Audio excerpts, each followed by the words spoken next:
અંકલેશ્વરથી સરદાર પ્રતિમાને જોડતો જે માર્ગ હતો એ છેલ્લા ઘણા સમયથી બિસ્માર હતો અને વાહન ચાલકો ખૂબ જ મુશ્કેલીનો સામનો કરી રહ્યા હતા. હવે એવું લાગી રહ્યું છે કે વાહન ચાલકોની મુશ્કેલીમાં કઈક અંશે રાહત થઈ શકે છે.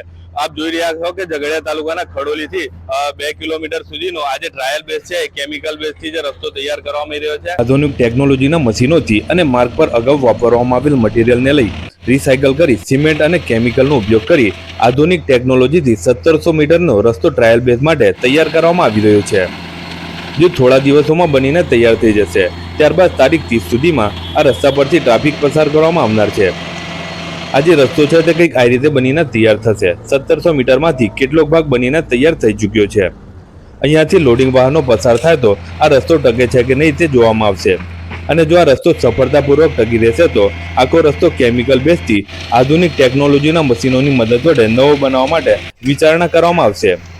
આ કામગીરી સફળ બનશે તો આ વિસ્તારની વર્ષો જૂની સમસ્યાનું નિરાકરણ આવી શકે તેમ લાગી રહ્યું છે. જે આ જે રસ્તો છે આધુનિક ટેકનોલોજીથી તૈયાર કરવામાં આવી રહ્યો છે.